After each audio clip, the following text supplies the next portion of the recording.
한번 같이 따라 하십시다. 부활하신 예수님이 만난 사람들이 예수님을 찾아가서 만난 게 아니고 예수님이 찾아가서 만난 사람들. 예수님이 십자가에 못 박혀 돌아가시자 예수님을 죽이는 사람, 유태인들이 두려워서 숨어있는 사람이 있었으니 예수님이 제자들이었어요. 불안에 떨고 있는 제자들을 찾아가서 주님께서 은혜를 베푸세요. 우리 예수님은 사망 권세에 이기시고 다시 살아나셨습니다. 예수님의 부활을 막아보려는 사람들이 있었죠. 큰 돌로 예수님의 무덤을 막아서 돌이 예수님의 부활을 막지 못하게 되죠. 많은 군인들이 예수님의 무덤을 지켰지만 그들도 예수님의 부활을 막지 못했습니다. 예수님이 부활했다는 사실을 병사들이 알리자 많은 돈을 주어서 입을 막게 합니다. 예수 부활했단 말 하지 마. 그래서 돈을 많이 받은 거로 그 말 하지 않았는데 나중에 이 사실이 드러나면서부터 부활 소식은 더 크게 전파됐습니다. 그 역사적인 사건을 확인해 보겠습니다. 마태복음 28장 11절 이하 같이 큰 소리로 읽겠습니다. 얘들이 갈 때 경비병 중 몇이 성에 들어가 모든 된 일을 대제사장들에게 알리니 그들이 장로들과 함께 모여 의논하고 군인들에게 돈을 많이 주며 이르되 너희는 말하기를 그의 제자들이 밤에 와서 우리가 잘 때에 그를 도둑질하여 갔다 하라. 만일 이 말이 총독에게 들리면 우리가 권하여 너희로 근심하지 않게 하려 하니 군인들이 돈을 받고 가르친 대로 하였으니 이 말이 오늘날까지 유대인 가운데 두루 퍼지니라. 이 세상은 돈만 있으면 진실을 거짓으로도 바꿀 수 있다고 생각하죠. 옛날에도 그랬고 지금도 그렇습니다. 그러나 아무리 거짓말을 해도 요즘에는 추적을 하면 동선이 다 나타나게 돼 있죠. 호텔에서 카드 계산했다 드러나면 그때 더 이상 발표 못합니다. 여러분, 진실은 그리고 거짓도 언젠가는 드러나는 것이죠. 예수님의 부활 사건은 역사적인 사건이었습니다. 그래서 이 땅에 수많은 종교가 있지만 기독교가 부흥하고 성장하고 이 세상 어떤 권력도 교회를 이겨내지 못하는 것은 교회마다 예수님의 부활의 생명이 약동하기 때문에 그렇습니다. 여러분에게도 이 부활 생명이 넘쳐나기를 바랍니다. 예수님은 약속한 대로 부활하셨지만 제자들은 현실에 약했고 상황에 약했습니다. 예수님을 잡아 죽인 사람들이라면 제자된 우리도 어쩌면 잡아 죽일 수도 있어. 피하자, 숨자. 불안에 떨고 두려움에 떨던 그들을 주님은 부활하신 날 밤, 그날 저녁에 그를 찾아가 만났습니다. 제자들은 주님을 떠났어도 주님은 그들을 찾아갔습니다. 이것이 주님의 사랑인 줄로 믿습니다. 그러면 부활하신 예수님이 만난 사람들, 오늘날 우리에게 무슨 교훈을 주고 있을까? 첫째는 부활하신 예수님은 만난 사람들이 참 평안을 얻습니다 하는 것이죠. 그들은 지금 불안에 갇혀 있고 두려움에 떨고 있습니다. 주님이 그들을 만난 첫 번째 목적은 마음을 편안하게 하려고. 이 세상에서 인생이 살면서 가장 소중한 것이 무엇일까? 건강이 보배라고 말하지만 신체적 건강만 보배가 아니고 신체적 건강은 정신적 건강에서부터 오는 것이고 이 정신 건강은 영적 건강에서부터 오는 것이고 영적 건강은 하나님께서 주시는 것인 줄 믿습니다. 사람의 마음이 편안하면 정서적으로 안정이 되죠. 사람이 불안하면 운전할 때 사고 나죠. 불안한 마음으로 음식 먹으면 체하죠. 기쁘고 즐겁게 무슨 일을 해야 되겠죠. 사람의 마음이 기쁨이 항상 넘치고 평안이 넘치면 우리 몸속에 좋은 물질들이 생성이 돼서 면역력도 강해지고 건강도 좋아지지만 분노의 감정, 슬픈 마음, 절망 상태, 불안과 두려움, 염려, 근심 이런 어두움의 색이 우리 마음을 지배하게 되면 아들레날린 같은 어떤 나쁜 물질이 몸에 생성이 돼서 면역력도 저하되고 여러 가지 병에 걸릴 경우가 많죠. 그래서 우리 하나님은 영혼도 잘 되고 범사도 잘 되고 강건하기를 원하시는데 가장 소중한 것이 믿음 없는 마음에 믿음을 심고 희망이 없는 마음속에 희망을 심어주고 주님에 대한 사랑이 식어진 저희들의 가슴속에 다시 사랑을 심어서 그 어두웠던 어두움의 세력들 근심, 걱정, 불안, 두려움을 다 쫓아내고 주님을 다시 영접함으로 평안하게 원하여 찾아간 것입니다. 여러분이 부활절에 여러분의 마음에 불안, 두려움은 다 사라지고 주님으로부터 오는 평안이 넘쳐나기를 바랍니다. 우리의 생각을 만들어낸 게 뭐죠? 인간은 생각을 따라서 말하고 행동하는데 무엇이 생각을 만들어내냐고요? 정보. 나쁜 정보가 우리 속에 들어오면 생각이 좋은 생각으로 만들어 나오고 나쁜 정보가 들어가면 나쁜 생각이 나오는 거예요.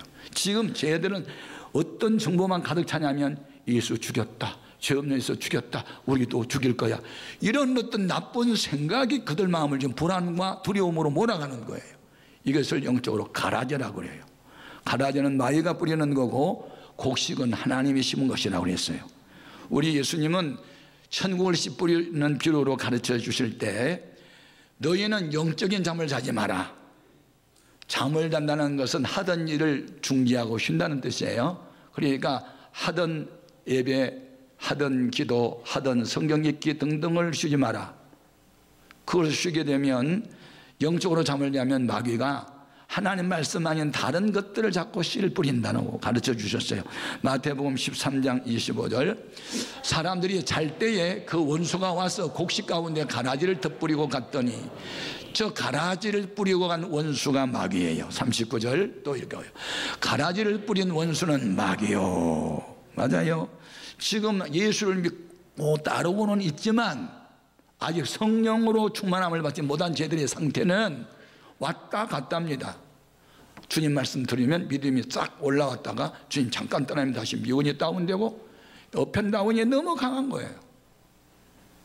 언제나 막 기뻐하다 언제나 또 분노하고 감정 조절을 못하는 이런 사람들. 그런데 우리 주님은 그렇게 연약한 제자들을 다시 찾아오셨어요. 약하고 추하고 죄를 보면서도 다시 찾아오셨어요. 이것을 가리켜 퍼펙트 러브라고, 완전한 사랑, 조건 없는 사랑. 이 조건 없는 사랑이 오늘날 우리도 여기에 있게 하신 줄 믿습니다. 우리가 죄 지을 때마다 매를 맞았으면 살아있을 사람이 있을까요? 자기가 택한 사람들을 사랑하시되 끝까지 사랑한대요. 이 세상에 남녀지간의 사랑은요 조건적이에요. 예쁘니까, 건강하니까, 돈이 있으니까, 인간성이 됐으니까. 그런데 그것이 변절이 되는 날 다 헤어져요. 다 조건적이에요. 그런데 주님은 조건적이 아니에요. 병들어도 가난해도 약하고 넘어져도 죄를 지었어도 불구하고 다시 와서 손을 내미시고 붙드시는 하나님의 사랑인 줄로 믿습니다. 자, 본문 19절 다시 또 읽어봅니다. 이날 곧 안식 후 첫날 저녁 때에 저희들이 유대인들을 두려워하여 모인 곳에 문들을 닫았더니 예수께서 오사 가운데 서서 이르시되 너에게 평강이 있을지어다. 평강이 없었기 때문에 평강을 주신 거예요. 평강, 히브리 말로 살롬, 평화, 평안이라는 뜻이고 이 헬라 말로는 에이레네 하는 말인데 이것은 화목한 관계가 회복됨으로 얻어지는 평화예요. 여러분, 이 세상에서 가장 소중한 중에 하나가 관계성이에요. 부부지간 화목해야 돼요. 부모와 자녀 시간 화목해야 돼요. 어떤 누구든지 화목을 깨는 것은 하나님의 자식이 아니에요. 모든 사람으로 더불어 화평함과 거룩함을 조치라. 이 화목을 할 줄 모르는 사람은 그리스도를 보줄 수가 없다는 거예요. 중요한 것은 먼저 힘이 있는 자가 손을 먼저 내밀었어요. 주님은 사망 원세에 이겼기 때문에 힘을 먼저 내밀었어요. 더 많이 가진 자가 없는 사람을 향하여 손을 내미는 것이 사랑의 시작이 될 줄로 믿습니다. 여러분 마음이 항상 기쁘고 즐겁게 하기 위해서는 기쁨의 근원이 되시고 평화의 왕 되시는 주님을 모셔드려야 돼요. 빛이 오면 어두움은 떠나요. 빛과 어둠은 동시에 같이 있을 수가 없어요. 빛 대신 예수님을 모셔드려야 불안도 두려움도 떠난 줄로 믿습니다. 여기서 항상 기쁘고 즐겁게 살아가는 방법을 가르쳐 드릴까요? 항상 예수님을 마음에 모시고 살면 항상 기쁘고 즐거워요. 따라합시다. 웃지 않은 사람은 사람도 아니다. 어떤 사람 아니냐면 주님을 만난 사람 아니고 은혜 받은 사람 아니에요. 은혜가 무엇이냐고 물어본다면 기쁨이고 평안이라고 말하겠어요. 아멘. 여러분 주 안에서 진리를 깨달으면 정말로 기뻐요. 그래서 여러분 우리가 믿는 하나님은 항상 우리가 기뻐하며 살기를 원하시고 감사하며 살기를 원하시고 사랑하면서 살기를 원하세요. 마음의 근심은 뼈를 마르게 하는 온갖 병을 불러오지만 마음의 즐거움은 양약이 됩니다. 잠언서 17장 22절 같이요. 마음의 즐거움은 양약이라도 심령의 근심은 뼈를 마르게 하느니라. 네. 그래서 예수 잘 믿는 사람은 병원에 잘 안 가요. 갈 이유도 없죠. 아프기도 하는데. 네. 모든 질환의 75% 이상이 신경성으로 오는 거 아십니까? 마음이 기쁘고 즐거운 사람은 여러분 건강하게 살 수 있어요. 지금 마음이 불안해 떨고 있는 저희들에게 가장 필요한 것은요 평안이었어요. 그래서 주님이 첫 번째 주신 복이 평안이었어요. 여러분 늘 평안하기를 바랍니다. 두 번째 주님이 그들을 만나 주신 이유가 있어요. 그들에게 예언 성취에 대한 확증을 보여주기 위한 것이었어요. 자, 우리 예수님이 부활하시고 저희들 만나서 보여준 게 있어요. 자, 뭘 보여주었을까요? 20절입니다. 이 말씀을 하시고 손과 옆구리를 보이시니 저희들이 주를 보고 기뻐하더라. 어떤 손? 십자가에 못 박힐 때 이 상처난 손. 어떤 옆구리? 로마 병사가 창으로 예수님 옆구리를 찔렀을 때 났던 구멍 뻥 뚫린 옆구리의 흔적. 뭘 보여준 거예요? 내가 이렇게 창에 찔렸고 쇠못이 박혀서 6시간 동안 십자가에서 물과 피를 쏟고 죽었잖아. 죽었지? 그런데 지금 살아났잖아. 내가 죽은 지 사흘 만에 살아난다고 말했지? 예언 성취야. 확인해봐. 여러분 신구약 성경은 하나님의 예언의 말씀이며 그 말씀이 어떻게 성취되었는지를 기독교 2000년 역사가 증명하고 있고 앞으로도 예언대로 이루어지게 될 것입니다. 어느 날 예수님이 갑자기 세상 떠난 게 아니에요. 이미 예수님이 세상에 오시기도 전에 600년 전 이사야 선지자를 통해서 메시아는 이 땅에 와서 세상 죄를 지워가는 어린 양으로 십자가에서 죽을 것이다 라고 예언을 했어요. 이사야 53장 5절 6절 또 확인해 봅니다. 그가 찔림은 우리의 허물 때문이요 그가 상함은 우리의 죄악 때문이라. 그가 징계를 받음으로 우리는 평안을 누리고 그가 채찍에 맞음으로 우리는 나음을 받았도다. 우리는 다 철부지한 양 같아서 그를 향하여 각기 제 길로 갔거늘 여호와께서는 우리 모두의 죄악을 그에게 담당시켰다. 세상에서 가장 어려운 일이 뭐냐면 죄인을 살리려고 의로운 사람이 대신 희생하는 거예요. 이 세상 처세줄로 말하면 바보 천치요. 왜 당하고 살아? 의로고 선한 사람을 돕지 왜 악한 사람을 왜 도와줘? 저런 사람은 죽어 마땅한데. 다 이해타사적인 세속적인 방법으로는 접근하기 어려운 일, 예수님만이 할 수 있었고 예수 닮은 사람만이 그 일을 할 수 있을 것이라고 저는 믿습니다. 최근 예수를 믿고 변화된 사람 중에 울산대학교 법학과 이정원 교수 제 간증을 들었어요. 그런 어린 시절에 불경의 반야심경 해설서를 거의 외우다시피 했대죠. 동국대학교 건학개념 장학생으로 들어가서 4년 동안 장학생으로 공부를 하고 수행자의 길을 걷기 위해서 승려가 됐죠.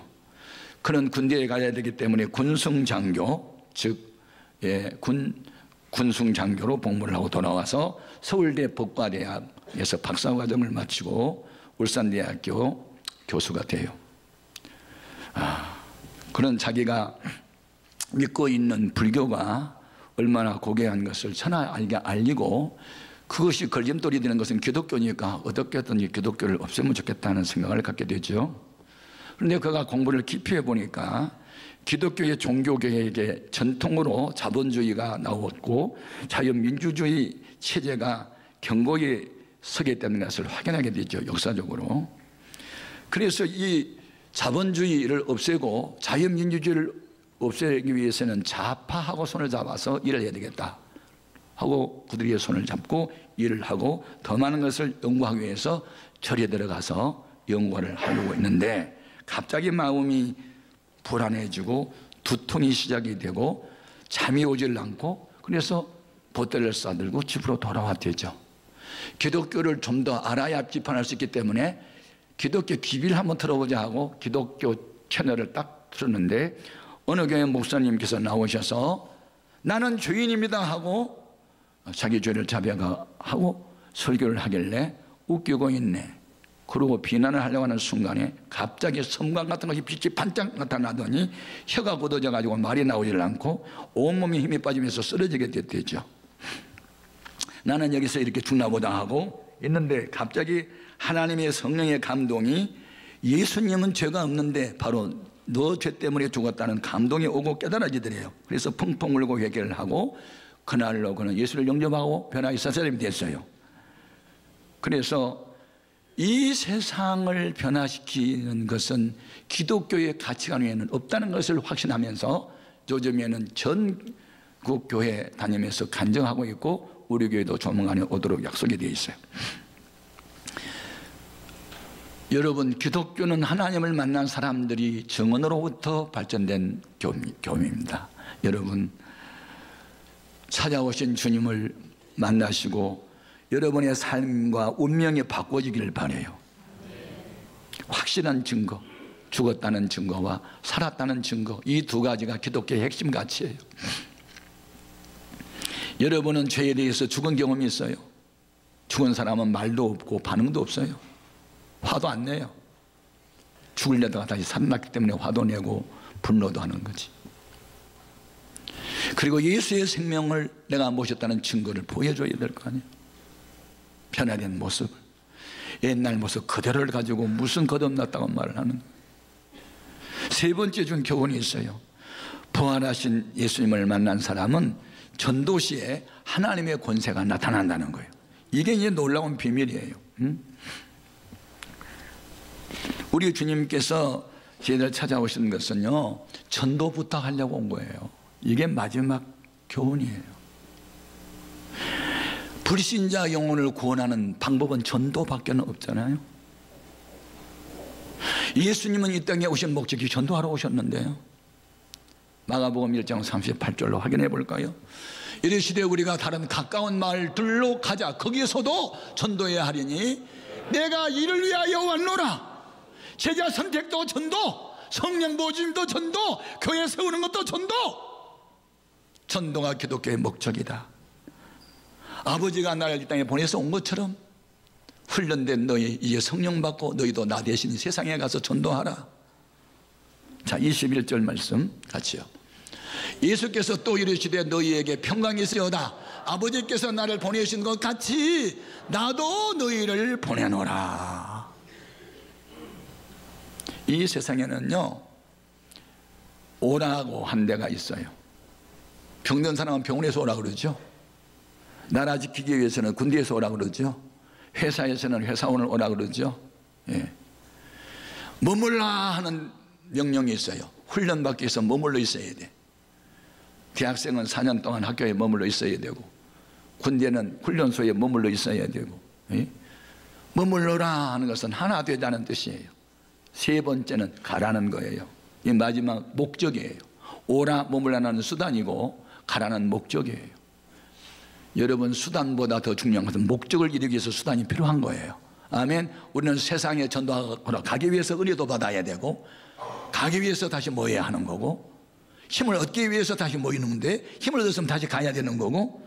그런데 너희가 가서 복음을 전할 때는 내가 권세를 주겠다. 어떤 권세일까 볼까요? 22절 23절 이 말씀을 하시고 그들을 향하여 숨을 내쉬며 이르시되 성령을 받아라. 너희가 누구의 죄든지 사하면 사해질 것이요 누구의 죄든지 그대로 두면 그대로 있으리라 하시니라. 어려운 난해한 성경 구절이네요. 아니, 죄를 사하는 권세는 하나님밖에 없는데 제자들대로 너희가 죄를 사하면 사해진다고요? 무슨 뜻일까요? 천주교에서는 교황에게 죄를 사는 권한이 있다고 말하는데 그게 아니에요, 성경은. 그러면 단수로 말하지 왜 너희라는 복수를 써요? 여기서 너희는요, 예수님의 제자들이고 사도들이고 성령 받은 사람들이고 전도하는 사람들을 가리켜 너희라고 그랬어요. 너희가 전도할 때 내가 너와 함께한 증거를 보여주는데 너희 속에 내가 있으면 너희 속에 있는 내가 너희와 함께 어떤 사람이 죄를 사한다는 뜻이어서 너희가 죄를 사한 게 아니라 너희 속에 계신 성령이 죄를 사한다는 뜻이요. 아멘. 결국 죄를 사하는 권세는 하나님께만 있는 거예요. 또다시 말하면 전도하는 사람에게는 신적 권위를 주겠다는 거예요. 하나님이 함께한 증거를 보여준다는 거예요.